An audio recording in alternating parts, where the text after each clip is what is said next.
Hello students, welcome back to our physics lecture. अभी जो last हमने जो चैप्टर वाइंड अप किया है या ख़त्म किया है that was our sound chapter. Hope so आपने सभी ने उस साउंड चैप्टर के सभी वीडियोस देखे होंगे बहुत ध्यान से, और साथ ही साथ उसके नोट्स बनाए होंगे। नोट्स क्यों? बिकॉज वो इतने इम्पॉर्टेंट थे, बहुत ही प्रिस्क्राइब्ड वीडियो थे। अप टू द पॉइंट हमने वीडियो बनाए थे, अप टू द पॉइंट हमने डेटा आपके साथ नॉलेज शेयर किया है, और इसमें जो न्यूमेरिकल्स थे वो बहुत ही ज़्यादा इम्पोर्टेंट है। तो अगर आपने वो वीडियोस नहीं देखे होंगे अभी तक, या फिर आपके नोट्स नहीं रेडी होंगे, तो आप देख लीजिए। बहुत ही इम्पोर्टेंट, बहुत ही प्यारा चैप्टर था, और अप टू मार्क था। ऐसा कोई भी चीज़ में वेस्टफुल नहीं थी। ओके, तो आज हम अपने सिलेबस का सेकंड चैप्टर शुरू करते हैं, दैट इज़ फोर्स।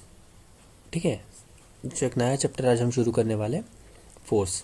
फोर्स जब हम बचपन में पढ़ते हैं तो आपने सुना होगा फोर्स क्या होता है। एक सिंपल सा बेसिक डेफिनेशन जो इसका होता है that is push and pull, मतलब धक्का देना या किसी चीज़ को खींचना। किसी एक ऑब्जेक्ट को आप पुश कर रहे हो या किसी एक ऑब्जेक्ट को आप पुल कर रहे हो, इसी को आप फोर्स कहते थे। यही आपके हिसाब से फोर्स हुआ करता था जब हम बचपन में पढ़ते हैं। ठीक है, पर अब जैसे जैसे हम बड़े हो रहे हैं, टर्मोलॉजी बढ़ती जा रही है, फिजिक्स के कंसेप्ट चेंज होते जा रहे हैं। एक्चुअली कंसेप्ट वही है, उनको देखने का तरीका चेंज होता है। ठीक है, तो व्हाट इज़ फोर्स, फिर से एक नया क्वेश्चन आ जाता है, व्हाट इज़ फोर्स। अब हम बड़े हो गए तो हमारे लिए वो काम नहीं बनेगा push and pull. Sir push and pull का मतलब फोर्स होता है? नहीं। अब इस केस में, अब जब हम फोर्स को डिफाइन करने की बात करेंगे तो यहाँ पे कुछ हम नई डेफिनेशन, नई टर्मोलॉजी, कुछ और टेक्निकल होने की कोशिश करेंगे, और उसी के साथ हम इस फोर्स को समझाएंगे। इसी के साथ इस चैप्टर में हम देखने वाले हैं कुछ डिफरेंट टाइप ऑफ फोर्सेस। उसके बाद हम और दो तरीके की फोर्स पढ़ने वाले, डिफरेंट टाइप ऑफ फोर्सेस जो पढ़ते हैं, जो हम देखने वाले, एक ब्रीफ आइडिया देखेंगे छोटा सा जो हमने पहले पढ़ा चुका है। उसके बाद जो हमारा एक्चुअल कंसेप्ट आएगा, हम यहाँ पे पढ़ेंगे ट्रांसलेशनल मोशन और रोटेशनल मोशन। बच्चों, दो नई टर्मोलॉजी आपके लिए आने वाली है इस चैप्टर में, that is translation motion and rotational motion. Translation motion को और एक टर्म से जाना जाता है, that is linear motion. As a word suggest, linear मतलब क्या होता है? सीधा, है ना। लीनियर मतलब सीधा। ट्रांसलेशनल या लीनियर फोर्स, मोशन का मतलब होता है जब हम किसी ऑब्जेक्ट पे फोर्स अप्लाई करने वाले हैं, या उस ऑब्जेक्ट पे एक्सटर्नल फोर्स अप्लाई होगा, to be prescribe external force, word पे ध्यान देना है। तो वो जो बॉडी मूव करेगी, जब वो बॉडी मूव करेगी तो वो मूव करेगी सीधे पाथ पे, without changing in its direction. इसी तरीके के मोशन को हम कहेंगे ट्रांसलेशनल मोशन, या फिर हम कह सकते हैं लीनियर मोशन। चीज़ें क्लियर है? ओके, उसी चीज़ को हम कहते हैं ट्रांसलेशन मोशन। इसके बाद हम पढ़ेंगे रोटेशनल मोशन। ट्रांसलेशन मोशन के बाद जो हम पढ़ने वाले that is rotational motion. Rotational motion में क्या होगा? चीज़ें क्या लगेगी आपको, क्या लगती है? रोटेशनल मोशन में कुछ चीज़ें रोटेट होगी, सिंपल सी बात है, उसी को रोटेशनल मोशन कहेंगे, है ना। उसके बाद हम जब पढ़ेंगे तो एक बहुत ही सुंदर सा कंसेप्ट पढ़ेंगे, दैट इज टॉर्क, या फिर मोमेंट ऑफ फोर्स। अभी टॉर्क आपके लिए बहुत ही एक नया वर्ड आ गया है कि ये टॉर्क का क्या होता है। बड़ा इंटरेस्टिंग वर्ड लग रहा है टॉर्क सुनने में, है ना। आपने अक्सर ये वर्ड सुना होगा व्हीकल के बारे में, जब हम किसी कार या फिर किसी चीज़ के बारे में, व्हीकल के इंजन्स के बारे में बात करते हैं, तो आपने बहुत बार कि इस पर्टिकुलर बाइक का टॉर्क इतना ज़्यादा है, इस पर्टिकुलर 200 2000 है, इस पर्टिकुलर कार का 5000 है। ये टॉर्क क्या होता है, ये हम जानेंगे इस वीडियो में, टॉर्क क्या होता है। ठीक है, इसके बाद हम जानेंगे कपल, कपल क्या होता है। ठीक है, जो आप सोच रहे हो वो नहीं, फोर्स में जो फिजिक्स में जो कपल होता है वो कुछ डिफरेंट होता है। वो कपल क्या होता है ये देखेंगे हम। उसके बाद कुछ बहुत ही बेहतरीन न्यूमेरिकल्स देखने वाले हैं जो आपके कंसेप्चुअल क्लैरिटी के लिए बहुत बहुत बहुत ही ज़्यादा इम्पोर्टेंट है। अगर वो नहीं आप देख पाओगे अच्छे से तो उसके बिना आपका पूरा चैप्टर वेस्ट हो जाएगा। चीज़ें क्लियर? हाँ, है ना। चलो, ओके, तो शुरू करते हैं आज हमारा chapter, that is force with the basic definition push और पुल। ठीक है, फोर्स क्या होता है? फोर्स एक तरीके का प्रेशर होता है जो हम अप्लाई करते हैं। एक्चुअली फोर्स को जब हम जानते हैं तो फोर्स क्या होता है? एक तरीके का प्रेशर है। ठीक है, फोर्स एक तरीके का क्या है, अगर मैं कहूँ तो हम कह सकते हैं ये एक फोर्स एक तरीके का प्रेशर है जो आप पर्टिकुलर किसी एरिया पे अप्लाई करने वाले हो।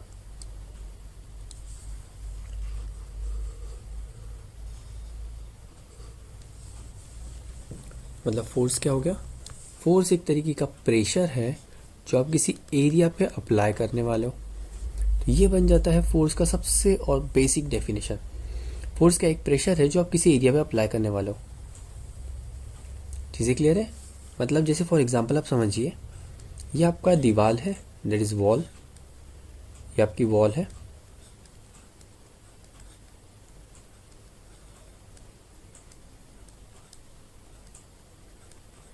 ठीक है, आपकी वॉल है। आप इस पर्टिकुलर वॉल पे आप कह रहे हो कि सर हम फोर्स अप्लाई कर रहे हैं। ना बेटा, हम फोर्स कभी अप्लाई नहीं करते। फोर्स एक ऐसी फिजिकल क्वांटिटी है जो हमें नहीं पता। हम कभी फोर्स अप्लाई नहीं कर सकते। हम जो अप्लाई करते हैं एक्चुअली हम अप्लाई करते हैं प्रेशर। हम हमेशा याद रखिए, जो फिजिकल क्वांटिटी हम अप्लाई करते हैं किसी भी ऑब्जेक्ट पे, हमेशा प्रेशर अप्लाई करते हैं। अब हमें पता है कि जब हम प्रेशर अप्लाई करेंगे तो कहीं ना कहीं एक कॉन्टैक्ट एरिया रहेगा हमारा, कहीं ना कहीं एक कॉन्टैक्ट एरिया रहेगा, एक पर्टिकुलर एरिया तो रहेगा। It can be a pin point और it can be a large one, पर कहीं ना कहीं एक कॉन्टैक्ट एरिया रहेगा जहाँ पे आप प्रेशर अप्लाई करोगे। तो इसे कहते हैं एरिया। ये हो गया आपका प्रेशर एरिया। ठीक है, तो इन दोनों का सबमिशन, मतलब जो आपने प्रेशर अप्लाई किया है एक पर्टिकुलर एरिया पे, तो इसी को हम कहते हैं फोर्स। इसी को हम कहते हैं फोर्स। ये चीज़ें क्लियर है? अब नेक्स्ट टाइम से आप क्या करोगे, हमेशा याद रखना, हम जो अप्लाई करते हैं वो फोर्स नहीं होता है, दैट इज प्रेशर। हम किसी ऑब्जेक्ट पे प्रेशर अप्लाई करते हैं। अब वो प्रेशर किसी एरिया पे जब हम इन्फ्लुएंस करते हैं, मतलब फिजिकल कांटेक्ट में, ठीक है, फिजिकल कांटेक्ट जब होता है उस वक्त उसे फोर्स का नाम दिया जाता है। अब आप ऐसा समझिए, आपकी आंखों के आगे एयर रखी हुई है। आप एयर को पुश या पुल करके दिखाइए तो, और कहो कि हमने फोर्स अप्लाई किया है प्रेशर पे। क्या ये पॉसिबल है? आपके आंखों के आगे जो एनवायरनमेंट है, ठीक है, एक एम्प्टी एनवायरनमेंट जहाँ पे एयर है, आप एयर पे ऐसे इन एयर आप हाथ को पुश कीजिए। क्या आपको फोर्स महसूस हुआ? क्या आपको कोई डिस्प्लेसमेंट दिखी? कोई चीज़ें मूव होते हुए दिखी? नहीं। तो आप कैसे कह सकते हो कि फोर्स एक पुश और पुल ही होता है सिर्फ? आप एयर को पुल कर सकते हो क्या? नहीं कर सकते। आप एयर को पुश कर सकते हो? नहीं कर सकते। तो फिर आप कैसे कह सकते हो कि force is only a pure push and pull? ना, ऐसा नहीं है। फोर्स मतलब जब आप प्रेशर अप्लाई करोगे और किसी एरिया पे, that should be in physical contact, तब आप जाके जो आपका एक नया फिजिकल क्वांटिटी जो डेवलप होगी, that will be your force. Now this is the technical correct explanation for the force one. Hope so बच्चों आपको याद रहेगा। चलो आते हैं फोर्स क्या होता है, जो हमने बेसिक अभी तक पढ़ा हुआ है। फोर्स क्या होता है? A force is a push और अ पुल अपॉन एन ऑब्जेक्ट। देखिए, एन ऑब्जेक्ट रिजल्टिंग, अब इंपॉर्टेंट आ रहा है, resulting from its object interaction, मतलब फिजिकल कॉन्टैक्ट। कि वो कैसा होना चाहिए? एक फिजिकल कॉन्टैक्ट में होना चाहिए। फिजिकल कॉन्टैक्ट होना चाहिए, that is interaction with another object. मतलब दो object, if you are pushing a box and your hand should be in physical contact. आप ऐसा बॉक्स रखे और आप ऐसे दूर से हवा से पुश कर दोगे तो क्या वो चले जाएगा? नहीं चले जाएगा।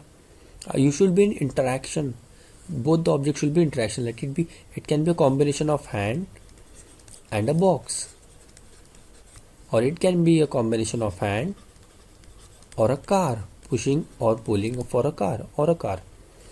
Whenever there is an interaction between two objects, there is a force. There is a force. देखिए, when there is an interaction, then there is a force. मतलब पहले interaction जरूरी है तो ही force आएगा। Upon each other of the object, यहाँ पे each upon each of the object। देखो यहाँ पे ध्यान दो बच्चों, क्या कह रहा है? फोर्स क्या होता है? पुश और पुल तो है, नो डाउट, जो हम अभी तक पढ़ते आ रहे थे, यहाँ तक पुश और पुल यहाँ तक पढ़ते थे। पर इसके आगे जब हम पढ़ रहे हैं, अब बड़े हो गए, resulting from the object interaction, मतलब फिजिकल कॉन्टैक्ट होना ज़रूरी है। किसका फिजिकल कॉन्टैक्ट होना ज़रूरी है? इसका फिजिकल कॉन्टैक्ट होना ज़रूरी है दोनों ऑब्जेक्ट का, that is the object interaction and another object, दोनों का इंटरैक्शन होना ज़रूरी है। जब ये इंटरैक्शन होगा तब इन दोनों के बीच में जो जनरेट होगा that will be the force, that will be the force. समझ में आ रही है कहानी? चीज़ें क्लियर है? तो फोर्स के दो टाइप होते हैं, पहला होता है कॉन्टैक्ट, दूसरा होता है नॉन कॉन्टैक्ट। कॉन्टैक्ट मतलब क्या होगा? ऐसा फोर्स जहाँ पे दो object, let it be object A and object B, are in physical contact. Non contact में क्या होगा? टू ऑब्जेक्ट्स जो फिजिकल कॉन्टैक्ट में नहीं है, स्टिल इन दोनों के बीच में फोर्स ऑफ अट्रैक्शन या फोर्स ऑफ पुल अप्लाई हो रहा है।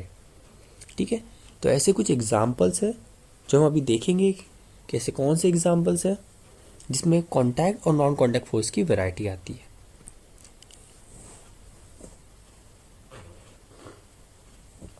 जैसे कि आप देख सकते हो यहाँ पे टाइप ऑफ फोर्सेस, पहला है कॉन्टैक्ट फोर्स।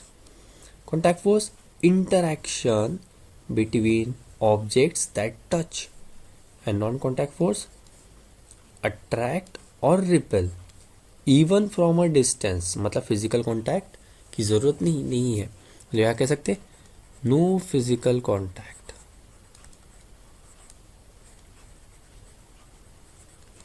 और यहाँ पे physical contact is needed.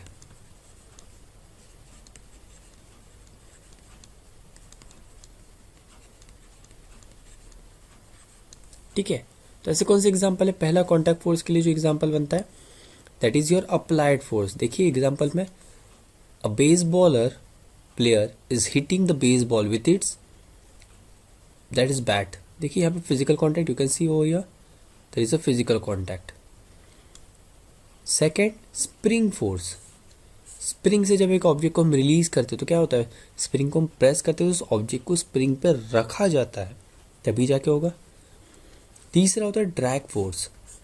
Track, जैसे देखिए ये पर्टिकुलर पैराशूट एयर को ड्रैग करते हुए जा रहा है, यहाँ पे एयर ब्लो कर रही है और पैराशूट उसे ड्रैग कर रहा है। चौथा आता है फ्रिक्शनल फोर्स। फ्रिक्शनल फोर्स आपने पढ़ा होगा, frictional force is always between, अगर सबसे बेस्ट है that is your tyres of your vehicle and road. सबसे वैसे तो फ्रिक्शनल फोर्स हर जगह होता है, विदाउट फ्रिक्शन फोर्स आप वॉक भी नहीं कर पाओगे, यू नो दैट। अगर फ्रिक्शन फोर्स नहीं होता तो आप वॉक नहीं कर सकते थे, इतना इंपॉर्टेंट है फ्रिक्शन फोर्स। जबकि फ्रिक्शन फोर्स क्या होता है? Friction force is an opposing force, ये याद रखिए, this is an opposing force, मतलब ये एक टाइप ऑफ नेगेटिव फोर्स है। नेगेटिव फोर्स क्यों कह रहे हैं? क्योंकि किसी भी ऑब्जेक्ट के मोशन के अपोजिट डायरेक्शन में लगेगा। जैसे कि फॉर एग्जांपल हम यहाँ देखते हैं टॉप पे देखिए एक व्हीकल है, व्हीकल मूव कर रहा है टुवर्ड्स राइट हैंड साइड। ठीक है, तो इस पे जो फ्रिक्शन फोर्स अप्लाई होगा on road that will be on the left hand side, ये रहेगा फ्रिक्शन फोर्स। और आपका ये रहेगा आपका स्पीड ऑफ व्हीकल, या फिर हम कह सकते हैं मोमेंट, डायरेक्शन।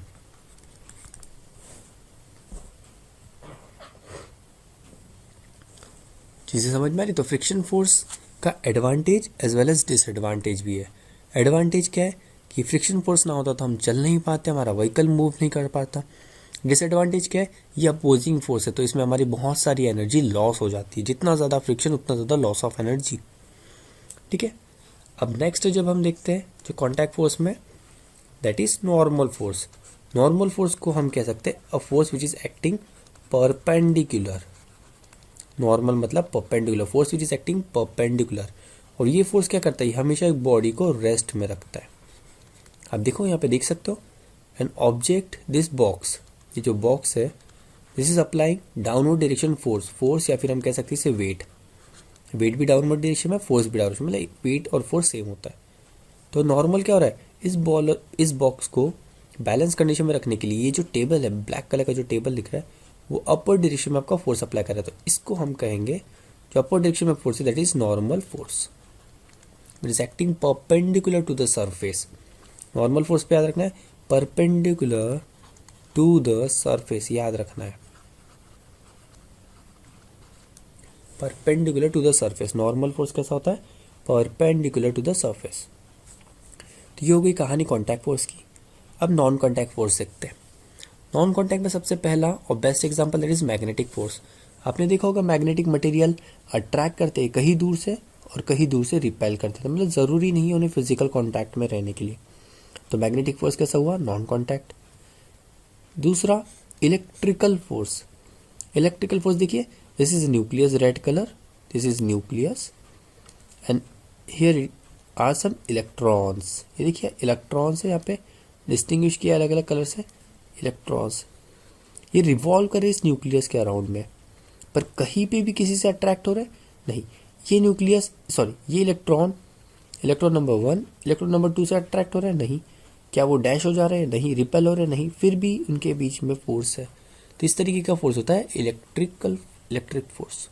मतलब ये आपको मिलेगा चार्जेस के बीच में। चार्जेस मतलब जैसे electrons, protons and somewhat neutrons. ठीक है, तो ये कुछ केमिकल पार्ट हो गया। अब तीसरा और सबसे popular one that is gravitational force. Gravitational force किसने आया था, सर न्यूटन्स। ठीक है, उन्होंने ग्रेविटेशन लॉ बनाया था। ग्रेविटेशन लॉ में देखिए, एक एप्पल है जो अर्थ के टूवर्ड्स अट्रैक्ट कर रहा है, पर क्या एप्पल और अर्थ फिजिकल कॉन्टैक्ट में नहीं, still they are attracting, just like an earth और मून, या फिर आप कह सकते हो अर्थ एंड सन, या फिर any celestial body.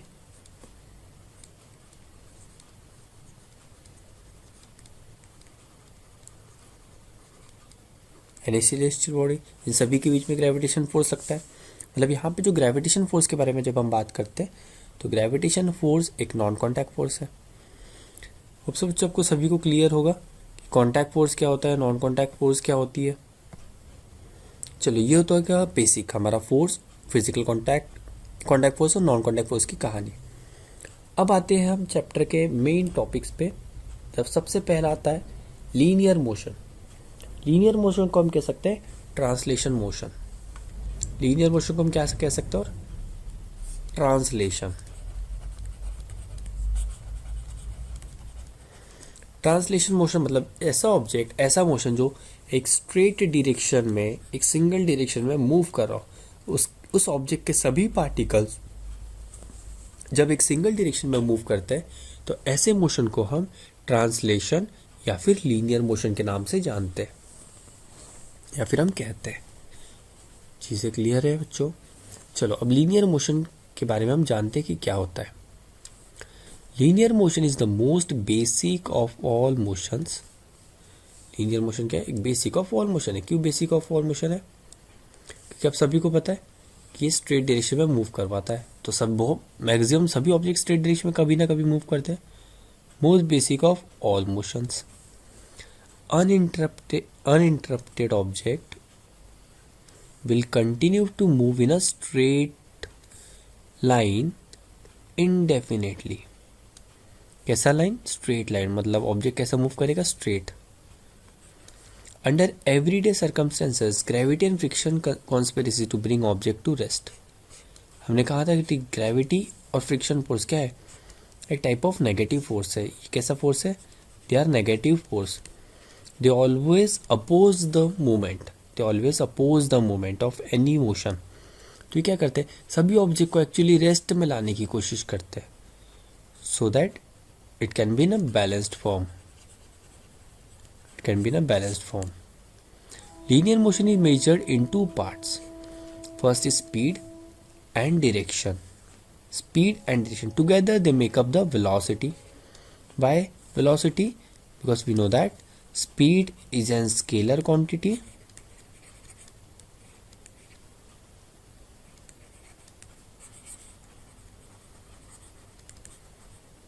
and direction is also a scalar quantity because यहाँ पे मैग्नीट्यूड नहीं है, डायरेक्शन, हम सिर्फ डायरेक्शन के बारे में बात कर रहे हैं, ठीक है। बट वेलोसिटी क्या है? वेलोसिटी एक वेक्टर क्वांटिटी है। कैसे वेक्टर क्वांटिटी हो गई? Because velocity has magnitude as well as direction. Good, सभी को पता है वेक्टर क्वांटिटी क्या होती है? जिसमें मैग्नीट्यूड, हमने प्रीवियस ईयर में पढ़ा, मैग्नीट्यूड एंड डायरेक्शन होती है, मैग्नीट्यूड एंड डायरेक्शन। ऐसी क्वांटिटी, ऐसी फिजिकल क्वांटिटी जिसमें मैग्नीट्यूड और डायरेक्शन होती है, उसी को हम कहते हैं वेक्टर क्वांटिटी। जिसमें सिर्फ और सिर्फ मैग्नीट्यूड हो उसको स्केलर कहते हैं, या सिर्फ और सिर्फ डायरेक्शन हो उसे भी हम स्केलर कहते हैं। जब दोनों का कॉम्बिनेशन साथ में होता है, मैग्नीट्यूड और स्केल डायरेक्शन, तब हम इसे क्वांटिटी को कहते हैं वेक्टर क्वांटिटी, ठीक है। अब जैसे कि आप एक डायग्राम देख पा रहे हो, एक ग्राफिकल रिप्रेजेंटेशन है बच्चों। ग्राफिकल रिप्रेजेंटेशन देखना यहाँ पे, ये है एक्स एक्सिस, जिस तरफ आपका मोशन हो रहा है towards X axis. Y axis plane दिखाया गया to show that 3D object, हमारा ऑब्जेक्ट 2D है, सॉरी 3D है। अब आप देखिए इस पर्टिकुलर ये ऑब्जेक्ट मूव कर रहा है, मतलब इसका कहीं एक वेलोसिटी होगा। Late us consider moving with the velocity v, ठीक है। Late us consider moving with the velocity v। अब आप देखिए, नोटिस कीजिए, इस पर्टिकुलर सभी ऑब्जेक्ट, सॉरी इस ऑब्जेक्ट के सभी पार्टिकल एक सिंगल डायरेक्शन में मूव कर रहे हैं। 1 2 3 4, दिस इज 5। अगर हम डिफरेंट डिफरेंट स्टेजेस पे पार्टिकल्स को अगर देखते हैं, एक सिंगल ऑब्जेक्ट के पार्टिकल्स को, तो आप देखोगे सभी पार्टिकल एक स्ट्रेट डायरेक्शन में मूव करने की कोशिश कर रहे हैं, वो भी एक स्ट्रेट लाइन में और सेम डायरेक्शन में। तो जब कोई भी ऑब्जेक्ट इस तरीके से मूव करता है तो इसी को कहते हैं, इसी को क्या कहते हैं? Linear motion. लीनियर मोशन मतलब एक स्ट्रेट लाइन, स्ट्रेट डायरेक्शन में जब मूव करता है कोई भी ऑब्जेक्ट, ठीक है।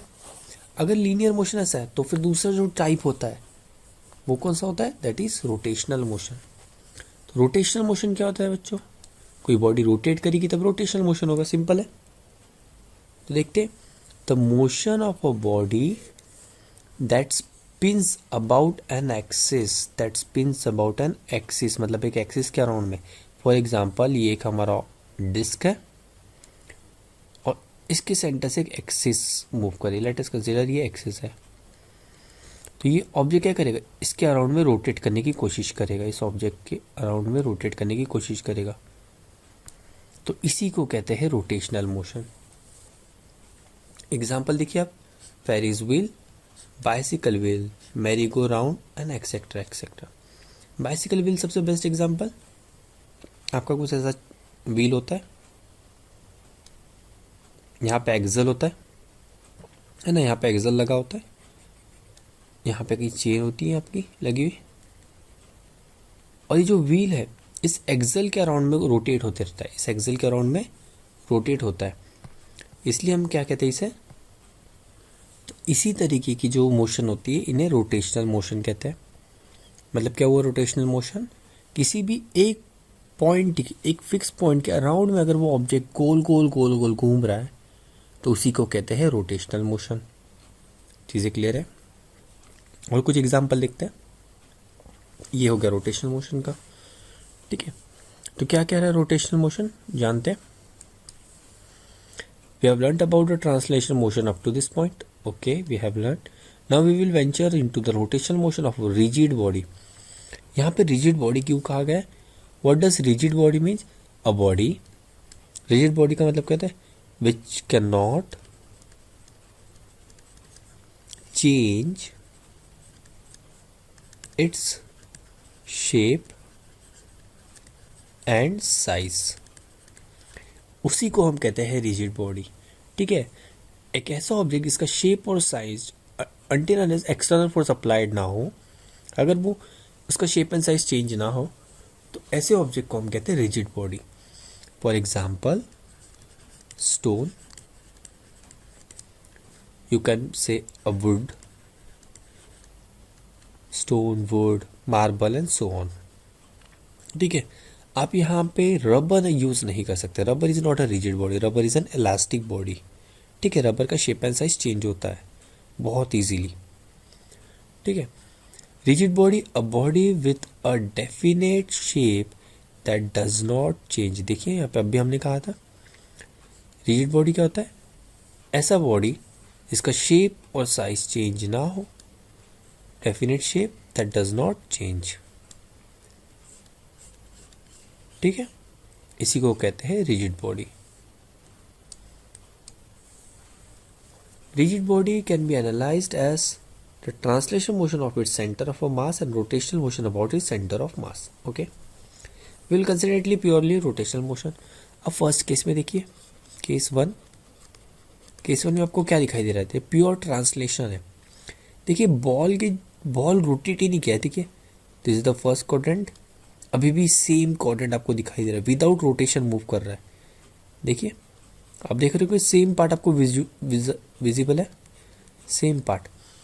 मतलब जिस तरीके से ऑब्जेक्ट यहाँ पे प्लेस्ड है इस कंडीशन में, सेम तरीके से ऑब्जेक्ट इस कंडीशन में प्लेस है जबकि मोशन हुआ है, इसने डिस्टेंस ट्रेवल किया है. तो मतलब ये किस तरीके का मोशन होगा, जैसे ट्रांसलेशन, या फिर हम कह सकते हैं लीनियर मोशन. अब रोटेशनल मोशन का एग्जांपल लिखते हैं. अब देखो यहाँ पे रोटेशनल मोशन, बॉडी रोटेट करेगी about his axis. Late us consider कि इसका एक्सिस कहीं यहाँ से पास हो रहा है, सेंटर से. ये हो गया इसका एक्सिस. ठीक है. तो ये एक्सिस के अराउंड में बॉडी रोटेट करेगी. अब देखिए ट्रांसलेशन एंड रोटेशनल मोशन साथ में हो रहा है. This is rotation, this is translation, case one. Case two rotation. अगर translation, this is pure translation.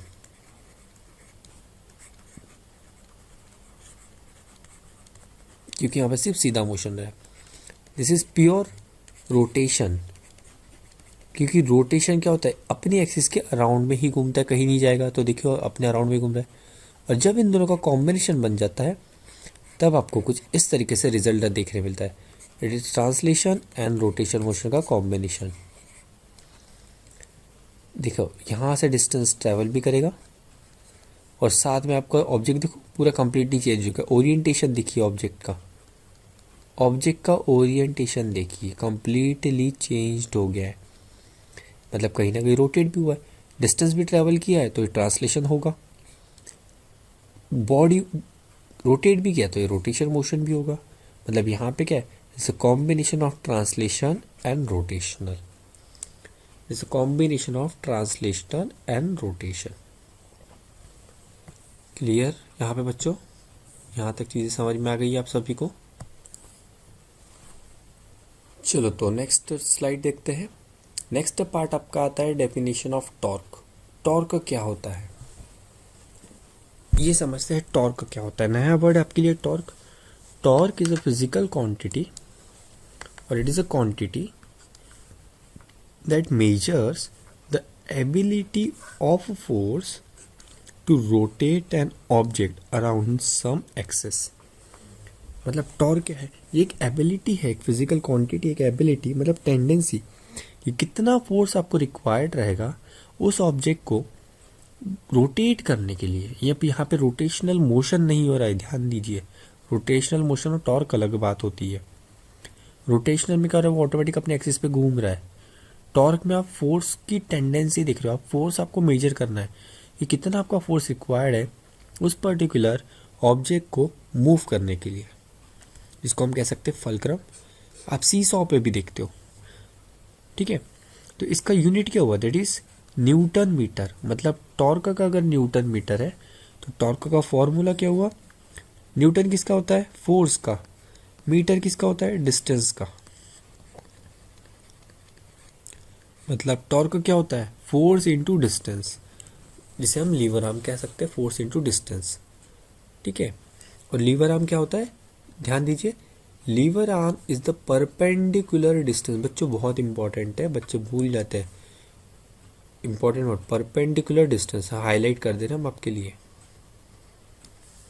ठीक है। Perpendicular distance from the axis of a rotation to the line drawn along the direction of the force. जैसे कि अभी 8.3 figure में आप देख सकते हो, दिस इज योर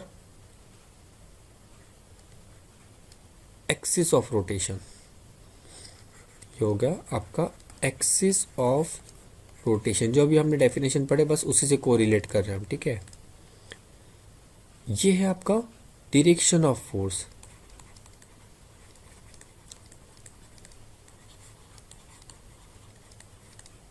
ठीक है। This is your lever arm,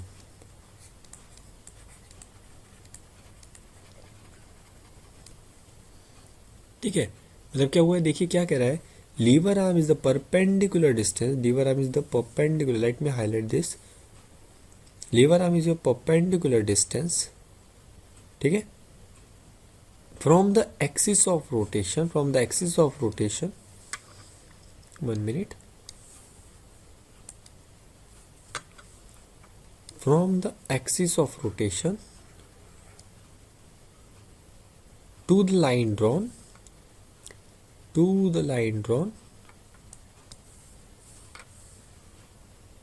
the direction of the force। देख रहे, समझ में आ रहा है आपको, क्लियर है यहाँ पे। तो इसी को कहते हैं टॉर्क। अब यहाँ पे देखिए एक इमेज ड्रॉ है, यहाँ पे एक कैट एंटर कर रही है, एक कैट एंटर कर रही है। सो क्या हुआ, फोर्स उसने कहाँ पे अप्लाई किया, इस पर्टिकुलर रीजन पे फोर्स अप्लाई किया, इस डायरेक्शन में। ये हो गया इसका आपका, this is your axis of rotation, यहाँ से रोटेशन होगा, and this distance, the perpendicular distance is your lever arm. चीज़ें क्लियर बच्चों। और एक एग्जांपल देखते हैं, ये देखिए, जब हम नट ओपन करते हैं, by using such kind of mechanical device, तो देखिए दिस इज योर नट,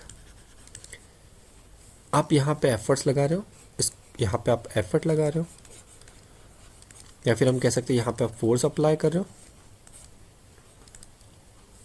और this is a perpendicular, so this is your lever arm, this is your lever arm section. यहाँ पे रोटेशन होगा, इस पर्टिकुलर पॉइंट पे आपका रोटेशन होगा क्योंकि रोटेट होने वाला है नट, दिस इज रोटेशन, ठीक है। समझ में आ गया। तो देखिए परपेंडिकुलर डिस्टेंस आपको दिखाई दे रहा है यहाँ पे, this is your perpendicular lever arm, this is your force applied, and this is your nut, जहाँ पे आपका एक्सिस ऑफ रोटेशन होगा। और एक example, this is the best example, देखिए बहुत एग्जांपल एकदम क्लियरली मेंशन किया गया एग्जांपल है। ये देखिए एक ही चीज़ हाईलाइट करेंगे, force applied, torque generated, and this distance will be your thread with frictions, and also that this distance, late me highlight this distance, जो मैं कलर कर रहा हूँ येलो से, कलरफुल कर देते इसे, बढ़िया। This perpendicular distance will be your lever arm, इस पे लिख भी सकते हैं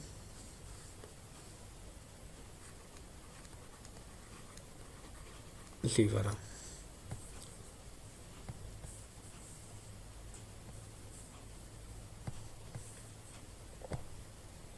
इसे कहते हैं लीवर आर्म। ओके ठीक है बेटा, नेक्स्ट बात पे आते हैं, कपल एंड टॉर्क क्या होता है ये जानते हैं। चलो, बहुत इंटरेस्टिंग टॉपिक है। A couple is a pair, बहुत important word, is a pair of a force acting on the body that are of equal magnitude. Important line, इसे दूसरे कलर से हाईलाइट कर दे।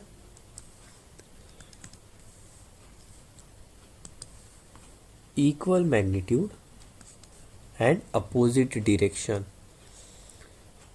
बहुत लोगों को नहीं पता होता है, ये दो वर्ड मिसिंग कर लेते। और तीसरा important, acting parallel to one another, सबसे इंपॉर्टेंट है भाई, सबसे important, but not along the same line, और भी इंपॉर्टेंट। मतलब समझ रहे हो कितना इंपॉर्टेंट है। अगर आप एक कपल को डिस्क्राइब करना चाहते हो, अगर आप यहाँ पे इसे डिस्क्राइब करना चाहते हो तो you have to use all this technical words, इसके बिना डेफिनेशन अधूरा है। So this is most important definition, most important. क्या कह रहा है, फिर से पढ़ते हैं। A couple is a pair, pair कह दिया मतलब दो फोर्स होगा यहाँ पे, two forces acting on a body that are of equal magnitude. Magnitude कैसा होना चाहिए, इक्वल, भाई कम ज़्यादा नहीं चलेगा, दोनों तरफ से सेम फोर्स होना चाहिए। अपोजिट की डायरेक्शन भी होना चाहिए, एक दूसरे को पैरेलल होनी चाहिए to one another, but same line में नहीं होनी चाहिए। मतलब अगर मैं कहता हूँ, अगर मैं स्टिक बना दिया, अब दिस इज माई स्टिक और मुझे इस पर कपल अप्लाई करना है, तो मेरा पहला फोर्स रहे, क्या कह रहा है, टू फोर्स होना चाहिए। चलो दो फोर्स लगा देंगे, पर कहाँ लगाना है, इक्वल मैग्नीट्यूड के लगाना है। चलो अपोजिट इन डायरेक्शन लगा रहा हूँ, पैरेलल, तो मैं क्या कर दूंगा, एक को डाउनवर्ड डायरेक्शन में लगा दूंगा। ये कह रहे हैं ना अपोजिट डायरेक्शन, तो एक डाउनवर्ड है तो दूसरा फोर्स करेगा अपवर्ड रहेगा, तभी तो अपोजिट इन डायरेक्शन होगा। देखो दोनों एक दूसरे को पैरेलल है, yes they both are parallel to each other, दोनों equal magnitude. Let us consider 5 newton का फोर्स है, तो इस तरफ भी कितना रहेगा 5 newton, same but not at a same line, दोनों की लाइन डिफरेंट है, मतलब ये भी सही है, ठीक है, ये भी सही हो गया, मतलब दोनों बढ़िया हो गए, सभी condition fulfilled, equal in magnitude, opposite in direction, acting parallel to one another but not in the same line. जो इस तरीके का कॉम्बिनेशन आपको दिखाई देगा, तो दिस इज योर कपल। ये मैक्सिमम आप टैप पे अप्लाई करते हो। आप देखो आपका जो ओल्ड पैटर्न के जो टैप होते थे ना, कुछ इस तरीके से,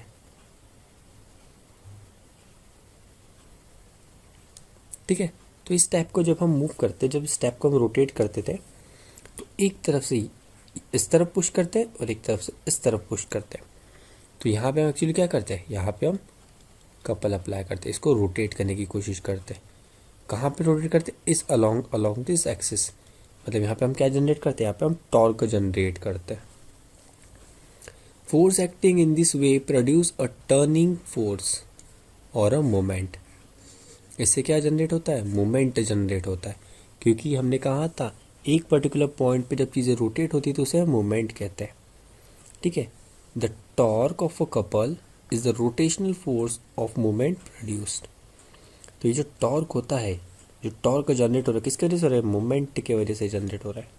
तो देखिए best example, this is your one end, this is your another end. The force on this beam are a couple producing a moment of a torque, moment or torque which will cause the beam to rotate। मतलब क्या हुआ, force के वजह से इसमें torque generate हुआ है, और ये टॉर्क के वजह से ये बीम, जो टॉर्क जनरेट हो उसके वजह से बीम क्या करेगी, ये बीम रोटेट करेगी। मतलब टॉर्क और रोटेशन अलग चीज़ें होती है। टॉर्क क्या होता है, फोर्स इनटू डिस्प्लेसमेंट, ठीक है, परपेंडिकुलर डिस्टेंस टॉर्क होगा, ये जनरेट होगा फोर्स अप्लाई करने से। अब आप इसको यहाँ पे एक्सिस के अलॉन्ग में मूव करवाओगे तो यहाँ पे टॉर्क जनरेट हो जाएगा, और ये टॉर्क की वजह से बीम घूमना शुरू हो जाएगी। मतलब समझ में आ रहा है, टॉर्क और रोटेशन दो अलग चीज़ें होती है। ओके बच्चों, ओके, तो कंडीशन फॉर इक्विलिब्रियम, अब यहाँ पे हम प्रिंसिपल ऑफ इक्विलिब्रियम पढ़ने वाले हैं। कंडीशन क्या है, the resultant of all the forces acting on the body should be zero. इसका मतलब होता है कि अगर किसी ऑब्जेक्ट पे आप फोर्स अप्लाई कर रहे हो, लेट अस कंसीडर मैंने एक तरफ से ये फोर्स अप्लाई कर दिया, दूसरी तरफ से ये फोर्स, ये हो गया फोर्स और एक फोर्स, मैं 4 डिफरेंट फोर्स अप्लाई कर रहा हूँ। अगर मैं यहाँ पे कह रहा हूँ कि कंडीशन ऑफ इक्विलिब्रियम लगा रहा हूँ, मतलब ये जब चारों फोर्स को मैं सबमिशन करूँगा तो इसका आंसर जीरो आना चाहिए। कैसे, लेट अस कंसीडर 5 न्यूटन का होगा, ये भी 5 न्यूटन का, ये भी 5 न्यूटन और ये भी 5 न्यूटन, जीरो कैसे होगा। लेट अस कंसीडर, अगर मैंने कहा कि राइट साइड वाले जो फोर्स है वो पॉजिटिव है, जो अपवर्ड डायरेक्शन में है वो पॉजिटिव है, और मैंने अपोजिट में कहा कि जो लेफ्ट साइड में जाने वाली फोर्स है वो नेगेटिव है, जो डाउनवर्ड में आने वाली नेगेटिव है, तो ये क्या होगा, this will cancel out positive negative, this will cancel out positive negative, तो इस तरीके से यहाँ पे फोर्स क्या देगा, जीरो। तो ये होता है कंडीशन ऑफ इक्विलिब्रियम। दूसरा क्या होता है, algebraic sum of moment of all the force acting on the about the rotation should be 0। बताएंगे आगे न्यूमेरिकल्स में जब अप्लाई करेंगे। तो ये जो सबसे इम्पोर्टेंट जो लाइन है यहाँ पे, according to the principle of moments in equilibrium sum of anti clockwise movement equals to sum of clockwise movement. मतलब क्या हुआ, मतलब यहाँ पे अगर हमने कहा ये बीम है, यहाँ पे एक इसका जॉइंट दे दिया हमने, इसको पाइवट कर दिया, यहाँ पे फिक्स्ड पॉइंट है पाइवटेड कर दिया, और यहाँ पे और एक फोर्स अप्लाई कर दिया, इस तरफ फोर्स अप्लाई कर दी, इस तरफ फोर्स। अब देखिए ये जो लेफ्ट हैंड साइड में फोर्स ये क्या करेगी, इस पर्टिकुलर बीम को रोटेट करने की कोशिश करेंगे इन दिस डायरेक्शन। तो ये कौन सा, ये हो गया क्लॉकवाइज, क्लॉकवाइज डायरेक्शन हो गया ना। और ये क्या करेगा, इसे अपोजिट डायरेक्शन में घुमाने की कोशिश करेगा। तो ये मान लेते हैं एंटी क्लॉकवाइज।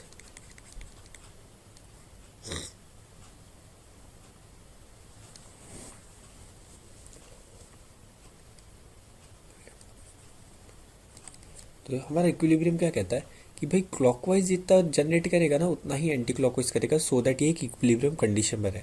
इसलिए कहते हैं sum of anti clockwise movement equals to sum of clockwise movement. चीजें क्लियर है।